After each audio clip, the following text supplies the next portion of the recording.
नाज़रीन, मिस्र यानी इजिप्ट में टोटल 138 ऊंचे तरीन पिरामिड्स मौजूद हैं, जिन्होंने पिछले हजारों सालों से दर्जनों अर्थक्वेक्स और कई खतरनाक तूफान का सामना किया। लेकिन मजाल है इनमें से कोई एक भी इधर से उधर हुआ हो। इनमें से सबसे ऊंचा और बड़ा pyramid the great pyramid of Giza कहलाता है और इस पिरामिड की बेस का एरिया 13 एकर्स है। यानी इस पिरामिड के अंदर हैरत अंगेज तौर पे एक दो नहीं बल्कि पूरी 9 फुटबॉल फील्ड्स आराम से फिट आ सकती हैं। एक एस्टीमेट के हिसाब से इस पिरामिड में टोटल 23 लाख बड़े बड़े पत्थरों का इस्तेमाल हुआ, जिनमें से कई पत्थरों का वजन 50 टन भी था। अगर इसके टोटल वजन का अंदाजा लगाया जाए तो इस पिरामिड का वजन 60 लाख टन है, जो 12 बुर्ज खलीफा के वजन के बराबर बनता है। लेकिन इतने ऊंचे और आलीशान पिरामिड्स बनाने का आखिर मकसद क्या था? हजारों साल पहले जब इंसान के पास कोई टूल्स भी मौजूद नहीं थे, तब इन पिरामिड्स की दीवारों को कैसे इंच बाय इंच लेवल किया गया? कैसे 50 टन वजनी पत्थरों को स्क्वायर शेप में काटकर बगैर क्रेन के ही 480 फीट ऊंचाई तक पहुंचाया गया? और इनको बनाने में ऐसे कौन से इंजीनियर्स का हाथ था जिन्होंने इन पिरामिड्स को अर्थक्वेक प्रूफ के साथ साथ इनकी तमाम साइड्स को एग्जैक्टली 51.5 डिग्री के एंगल पे सेट किया? ये सब आप जान सकेंगे आज की इस वीडियो में। तो आइए शुरू करते हैं। Challenge number 1। कई सदियों से मुख्तलिफ रिसर्च टीम्स इस पिरामिड की कंस्ट्रक्शन टेक्निक जानने के लिए सर जोड़कर बैठी थीं कि आखिर इस पिरामिड की हर side exactly north, south, east और वेस्ट पे बगैर कंपास के कैसे सेट की गई होंगी। कई एक्सपर्ट्स का मानना है कि उस टाइम के आर्किटेक्ट्स ने सबसे पहले ऐसी जमीन तलाश की होगी जो लाखों टन वजनी पत्थरों का वजन झेल सके। उसके बाद पोलर स्टार्स यानी वो सितारे जिनकी मदद से अर्थ के पोल्स का पता पड़ता है, उनकी मदद से पिरामिड की हर साइड को मार्क किया गया। ना कोई कंपास और ना ही कोई ऑप्टिकल इंस्ट्रूमेंट, सिर्फ इस बेसिक टेक्निक से हजारों साल पहले इस पिरामिड की डायरेक्शन सेट की गई और वो भी 0 एरर्स के साथ। Challenge number 2। अगला चैलेंज था जमीन को लेवल करने का। जिस 13 एकड़ की जमीन पर इस पिरामिड को बनना था, उसका लेवल थोड़ा सा भी आउट होता तो 23 लाख पत्थरों के इस पहाड़ का खड़ा होना बिल्कुल भी मुमकिन नहीं था। अब इस जमीन को लेवल करने के लिए उस टाइम के इंजीनियर्स के पास ना ही लेजर लेवलर था और ना ही बबल लेवल। एक्सपर्ट्स का मानना है कि कंस्ट्रक्शन साइट की चारों साइड्स पर खड्डा करके उसमें पानी डाला गया होगा और फिर एक साइड के पानी के लेवल से दूसरे साइड के पानी के लेवल को मैच किया गया होगा। जो जमीन का हिस्सा पानी के लेवल से मैच नहीं कर रहा होगा, उसको छेनी और हथौड़ों की मदद से काट कर लेवल किया गया होगा। कई एक्सपर्ट्स का मानना है कि एंशिएंट इजिप्शियंस ने इस सिंपल टूल का भी इस्तेमाल किया, जिसकी दोनों साइड्स पे लकड़ियां और उसके ठीक सेंटर पे एक रस्सी से पत्थर बंधा हुआ है। अगर पत्थर जमीन से टच हो गया और उसकी रस्सी ठीक सेंटर लाइन पे आ रही होगी तो इसका मतलब है कि बीच की जमीन परफेक्टली लेवल्ड है।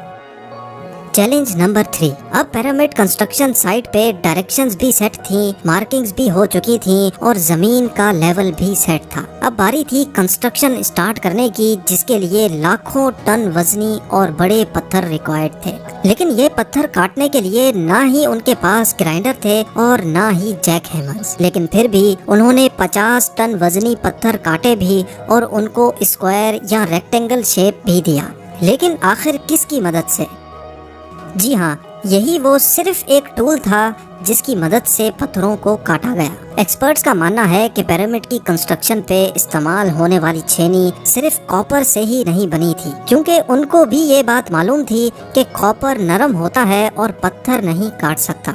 इसलिए इसमें एक केमिकल आर्सेनिक भी शामिल किया गया था। कॉपर और आर्सेनिक से बनाई जाने वाली ये छेनी लकड़ियों के हथौड़ों से पत्थरों पर ठोकी जाती थी और कई घंटों की मेहनत के बाद बड़े बड़े पत्थर शेप में लाए जाते थे। Challenge number 4। अब चूँकि ये खास किस्म का पत्थर जिसको आज लाइम स्टोन कहा जाता है, उसकी कटाई पिरामिड कंस्ट्रक्शन साइट गीजा से 250 किलोमीटर दूर टोरा के शहर में हो रही थी। अब मसला था ये पत्थर गीजा तक ट्रांसपोर्ट करने का। हर एक पत्थर 50 टन यानी 50,000 केजी के बराबर था, जो तकरीबन 3 पैसेंजर बस के वजन के बराबर बनता है। और ऐसे 23 लाख पत्थर सिर्फ एक पिरामिड में इस्तेमाल होना थे। اتنا زیادہ وزن ٹرانسپورٹ کرنے کے لیے نہ ہی اس دور میں کوئی جانور کام آ سکتا تھا اور نہ ہی ان کے پاس ٹرکس موجود تھے، حتیٰ کہ اگر آج کل کے جدید دور میں بھی یہ کام کرنا پڑے تو ٹرانسپورٹ کمپنیز کو اچھا خاصا ٹف ٹائم آئے گا۔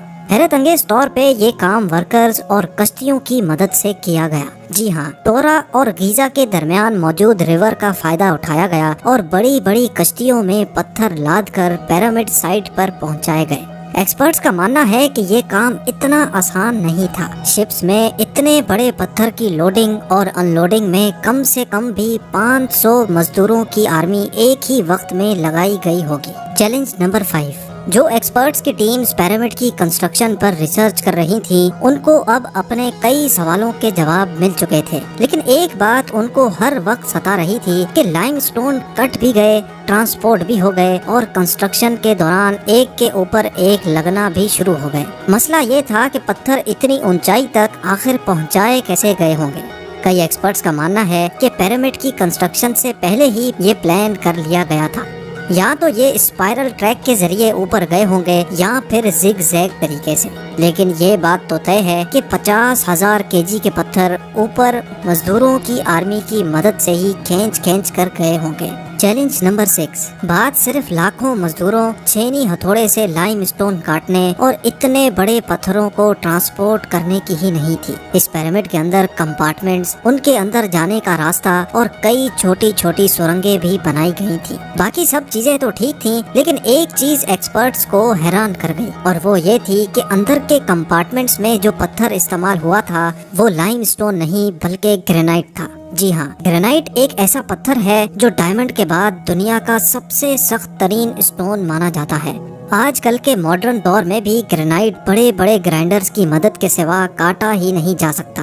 دنیا بھر سے کئی آرکیولوجیکل ایکسپرٹس کو پیرامڈ کا وزٹ بھی کروایا گیا، لیکن کسی کو بھی اس بات کا سراغ نہیں ملا کہ 4500 سال پہلے ایجپشنز نے گرینائٹ جیسے ٹھوس پتھر کو اتنی صفائی سے کیسے کاٹا تھا۔ آخر کار کئی سالوں کے بعد ایکسپرٹس نے اس مسٹری کو بھی سالو کر دیا۔ ایجپشنز نے گرینائٹ کو اتنی صفائی سے ایک ایسے آرے سے کاٹا تھا جس کے دانت ہی نہیں تھے۔ جی ہاں، بغیر دانتوں والے اس آرے کے دونوں سائڈوں پر وزن ڈال کر اس کو گرینائٹ پر چلایا جاتا تھا اور بیچ میں بجری ڈالی جاتی تھی۔ ایکسپرٹس کا ماننا ہے کہ اس طریقے سے اتنے بڑے پتھر کو کاٹنے میں 4 مہینوں کا وقت لگ جاتا تھا۔